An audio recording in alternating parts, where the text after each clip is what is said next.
Welcome to Fed by Fire. What's good, everybody? Today we're going to be getting into something crazy, something that sounds from a damn Tom Clancy movie, but it's actually happening right now in the real world, today, in our reality. The United States military, not Coast Guard, not DEA, not FBI, the military has been out here dropping drones on Venezuelan drug boats for months now.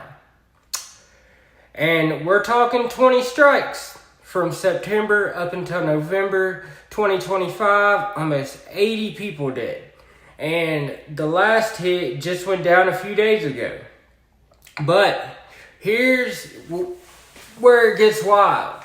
The U.S. ain't releasing the names. It ain't releasing the drugs they supposedly seized. Ain't showing any evidence to the public, and they're calling these people narco-terrorists, which is basically government code for we can kill them with no trial. So let's really talk about what's going on. 1. How this whole operation started. Alright, so back in early September 2025, the U.S. launched something called Operation Southern Spear. On paper, it's a counter-narcotics mission. In real life, it's a full-blown military campaign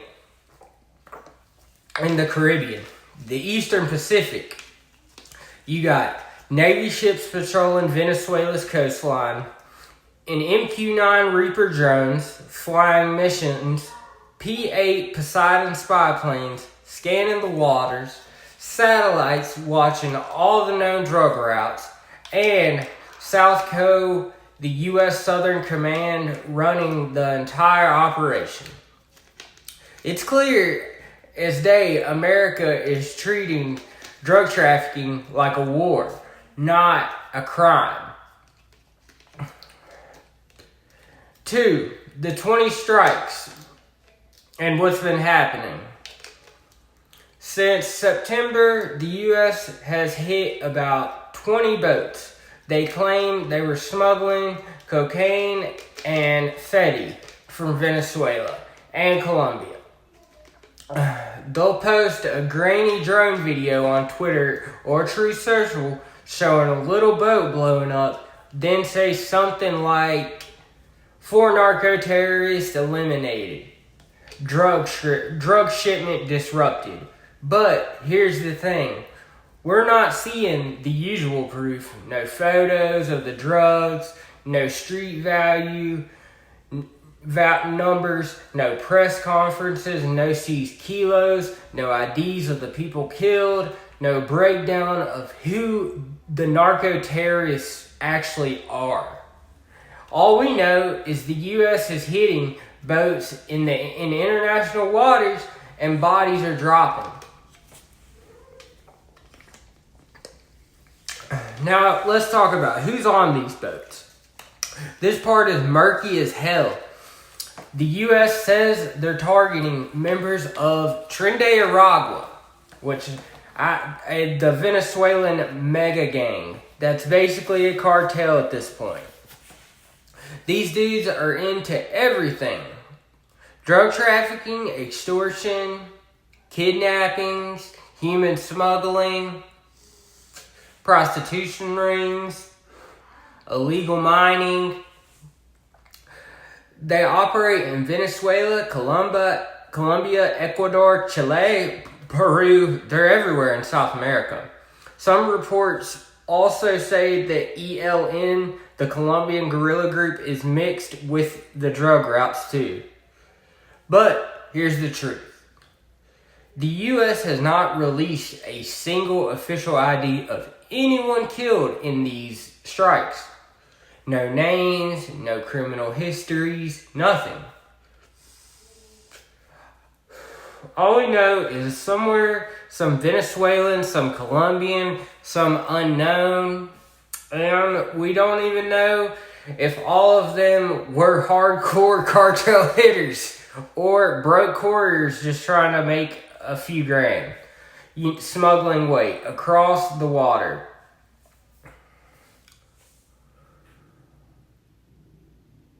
What these boats are carrying. Now look, we all know how this game works. If a boat's running out of Venezuela or Colombia on those routes, yeah, most likely it's carrying some type of narcotic. But sometimes precursors, maybe weapons. But in the U.S. is not releasing any seizure numbers, no photos of the packages, no chemical tests, no nothing. That's why people are raising eyebrows. Are these boats full of drugs? Or are some getting hit just because they look suspicious on a drone camera? We've seen this play out in Afghanistan and Iraq. Sometimes intel is wrong. Sometimes GPS tracking is wrong. Sometimes the wrong people get hit. But that's just the way it goes. And now it's happening in the Caribbean.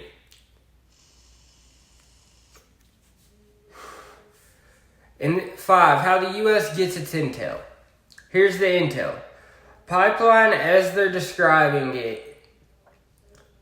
Step 1, satellite picks up a route. The U.S. has satellites watching all the major narco-trafficking corridors. Apparently. Allegedly. A drone or P-8 plane locks on drones, watches for the speed, direction, and heat signatures, and the boat type.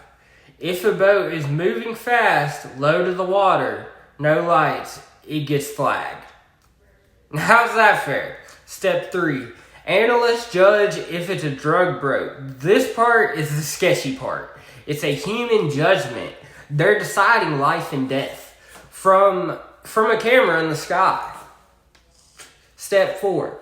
Military green lights a strike, and once they green light it, boom. Missile hits the boat, sinks, everyone on board usually dies. No happy ending there. No boarding, no arrest, no seizing of evidence, just death. 6, why the U.S. calls them narco-terrorists. Because I've never heard of Trinidad. Now this is key. By labeling cartels as terrorists, the U.S. can legally treat them like ISIS or Al-Qaeda.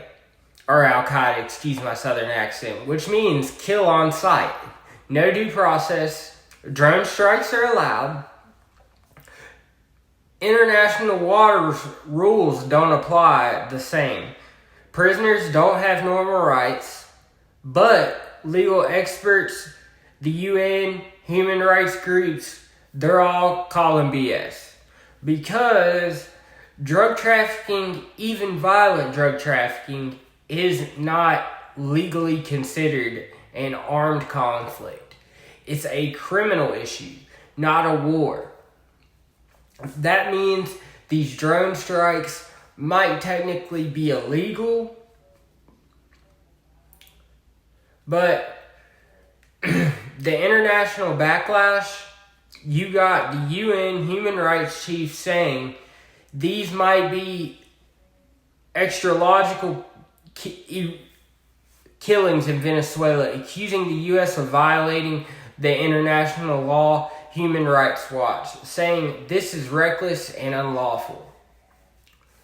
Latin American governments are on edge, and even U.S. senators demanding transparency. The concern is simple. If America can drone boats because it suspects drugs, then what stops any country from doing the same thing? This sets a dangerous precedent.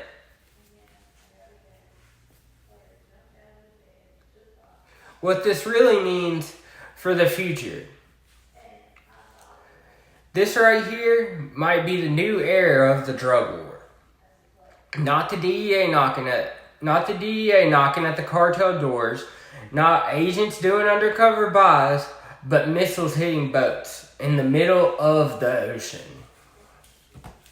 This opens the door to more drone strikes, more drone warfare, more foreign operations, more civilian casualties, and more tension with Venezuela.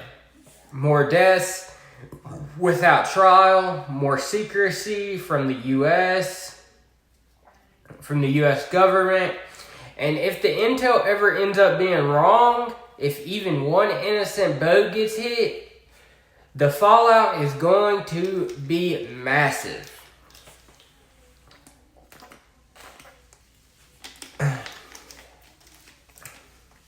So, what do y'all think? Is the U.S. finally stepping up and taking real action against the cartels? Or is this straight up government sanctioned murder?